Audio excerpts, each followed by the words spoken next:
Hello दोस्तों, welcome to fundamental trader के channel पे आपका स्वागत है। और जैसे कि आपको पता है, रिलायंस और फ्यूचर ग्रुप की डील हो चुकी है और सेबी बीएसई ने मिलकर इसे मंजूरी भी दे दी है। कैबिनेट कमीशन ऑफ इंडिया ने ऑलरेडी पहले मंजूरी दे दी थी और हाई कोर्ट ने भी बोल दिया था कि उन्हें भी कोई प्रॉब्लम नहीं है। और अगर मैं चार्ट की तरफ चलूँ तो और आज ओपनिंग होती है 80 रुपये 65 पैसे से और अभी 5% के तेजी के साथ अभी अपर सर्किट पे क्लोज हुई है। एमएससीडी की तरफ अगर देखेंगे तो एमएससीडी पे बाय की सिग्नल बन चुकी है और आपको इसी बात का इंतजार था कि कब ये डील को मंजूरी मिल जाए। और अब देखिए, अब शायद ये ऊपर की तरफ ही जाएगा। अगर मैं फ्यूचर रिटेल के टारगेट की बात करूँ तो मुझे यहाँ से 94 रुपीज़ के टारगेट क्लियर दिखाई देती है आने वाले दिनों में। और अगर मैं फ्यूचर कंज्यूमर के टारगेट की बात करूँ तो फ्यूचर कंज्यूमर में 9 रुपये 50 पैसे की टारगेट इमीडिएट दिखाई देती है। और मुझे लगता है बजट तक या फिर बजट के बाद वाले दिन तक ये टारगेट बहुत ही जल्दी अचीव होते हुए दिखाई दे सकते हैं। तो आपको बने रहना चाहिए और और इस प्राइस से आपको बाय भी करना चाहिए, क्योंकि अब ये अपने ऊपर और अपने हाई की तरफ बढ़ेगा।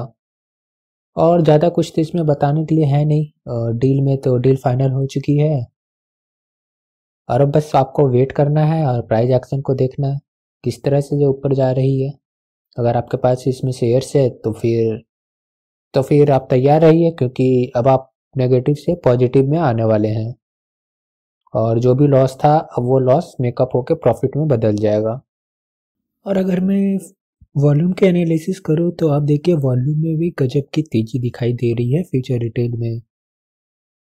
और वॉल्यूम में इंक्रीजिंग है, प्राइस इंक्रीजिंग है। अब इसका मतलब आप खुद ही समझ लीजिए कि आने वाले दिनों में ये कहाँ तक जा सकता है, क्योंकि बहुत दिन से लोगों का इंतजार था इस शेयर में कि कब ये अपर सर्किट लगे। और अब सब इसमें बाय करने की अपॉर्चुनिटी ढूंढना स्टार्ट कर दिए हैं और अब मुझे लगता है आपको भी ढूंढना चाहिए। अब चलते हैं हम दूसरे शेयर की तरफ और दूसरा शेयर है डीएचएफएल। आप जानते हैं डीएचएफएल बैंकरप्ट हो चुकी थी और काफ़ी दिनों से कंसोलिडेशन और बिल्कुल ही लोअर कैटेगरी में चल रही है। अगर डीएचएफएल की ओपनिंग की बात करूँ तो आज के दिन ओपनिंग हुई है 29 रुपये 25 पैसे से और आज मार्केट माइनस में है डीएचएफएल की। अगर इंडिकेटर्स की बात करें तो इंडिकेटर पे बुलिश क्रॉसओवर बन चुका है एमएससीडी का और आरएसआई के लेवल 51 निकल कर आती है। देखिए, मैं आपको ये नहीं बोलूँगा कि अगर आप नए निवेशक हो तो डीएचएफएल में आके अपना पैसा लगा दो, ऐसा बिल्कुल मत करना। मैं उनके लिए बोल रहा हूँ जिनका पैसा पहले से फंसा हुआ है। तो आप अभी होल्ड कर सकते हैं, अब क्योंकि आज जो ये न्यूज़ आई है, अब पिरामल एंटरप्राइजेस को फाइनली ये मंजूरी मिल चुकी है कि वो डीएचएफएल को खरीद लेगा। और अगर ऐसा होता है तो फिर डीएचएफएल के लिए ये एक बहुत बड़ी राहत की खबर होगी और उनके शेयर होल्डर्स के लिए भी परेशानी कम हो जाएगी कि अब डीएचएफएल के लिए ऊपर का रास्ता खुल सकता है। अगर मैं वीकली चार्ट पे डीएचएफएल को देखूँ तो वीकली चार्ट पे भी आप देखिए, एमएससीडी पे एक बुलिश सिग्नल बना हुआ है और आरएसआई की लेवल जो है 57 निकल कर आ रही है। देखिए, मुझे पता है इसमें बहुत लोगों का पैसा फंसा हुआ है जो ऊपर के लेवल पे बाय किए थे, 500 400 के लेवल पे बाय किए थे। उन सबका पैसा इसमें फंसा हुआ है और मैं उन लोगों से बोलूँगा कि जब आप लोगों ने इतनी पेशेंस रख के अब तक वेट किया है तो अब इस जगह पे बेचकर मत निकल जाना। अब मुझे लगता है क्योंकि अब इसमें ऊपर के दरवाजे खुलने वाले हैं, क्योंकि अगर पिरामल एंटरप्राइजेस ने इसे खरीद लिया है, अब इसके अंदर वो पैसे भी लगाएगा। दीवान हाउसिंग के पास पैसे आएंगे, वो बस अपना बिजनेस फिर से स्टार्ट करेगा। तो ये उम्मीद है कि आने वाले दिनों में इसके अंदर कुछ अच्छी बात ही सामने आएगी और आपको भी इसमें बने रहना चाहिए। नए निवेशक बिल्कुल दूर रहिए ऐसे शेयर से, क्योंकि जो कंपनी डूब के खड़ी होने वाली कंपनी पे आप बेट मत लगाइए। अगर मैं डीएचएफएल के वॉल्यूम को देखूं तो आप देखिए, इसके वॉल्यूम में बहुत ही गजब की तेजी आई है। मतलब अब आप सोचिए कि इतनी तेजी के पीछे क्या वजह हो सकती। ये वॉल्यूम जो है लोगों के सेंटिमेंट बता रही है कि अब इसके अंदर वो बुलिश हो रहे हैं। इतनी तेजी वॉल्यूम की और इतनी तेजी डिलीवरी की, मुझे लगता है अब इसके दिन खुल जाएंगे। तो आप बने रहिएगा और अगर इतने दिन तक पेशेंस रखा है तो आप प्लीज़ पेशेंस कुछ दिन और रखिए।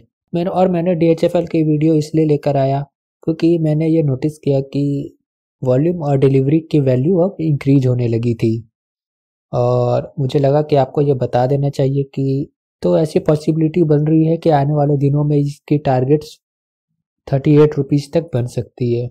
जी हाँ, जी हाँ, अगर मैं इसके टारगेट की बात करूँ तो यहाँ से मुझे 32 रुपीज़ की पहली टारगेट दिखाई देती है और उसके बाद 36 रुपीज़ की दूसरी टारगेट दिखाई देती है।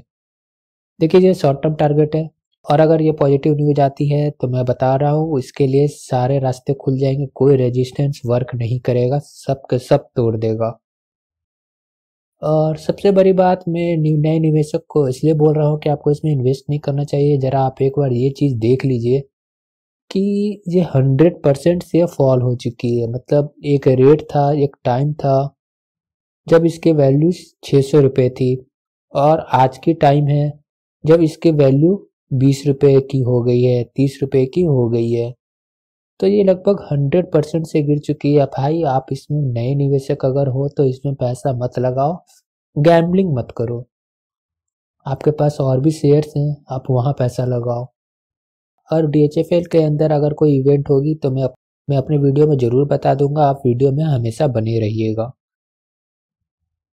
मैं अपने वीडियोज में आपको टारगेट देता हूँ, वो होगी आपको 10%, 15% या फिर 20% से ऊपर की टारगेट। ये छोटे मोटे टारगेट 1%, 2%, 5% से आपका PL कभी भी पॉजिटिव में नहीं रह पाएगा। देखिए ये सब तो लोगों की सोच है, पर पैसा आपका है, दूसरे की सोच पे विश्वास नहीं कर सकते। बस आप अपना एनालिसिस कीजिए, आपको क्या लगता है आप डिसाइड कीजिए आप क्या करना चाहते हैं। अभी के लिए अगर बस मेरा वीडियो अच्छी लगे तो लाइक और सब्सक्राइब करके मोटिवेट ज़रूर कीजिए। जी आप डिसाइड करेंगे कि आपको बाय करना है या नहीं करना है, पैसा आपका है। मैं ये नहीं बोल रहा कि आप मेरे बताए गए शेयर्स पे बाय करें, आप अपना एनालिसिस खुद करें, आप अपने एडवाइजर से सलाह लें। अगर आपको लॉस या प्रॉफिट होता है तो इसमें मेरे या मेरे चैनल की कोई रिस्पॉन्सिबिलिटी नहीं होगी।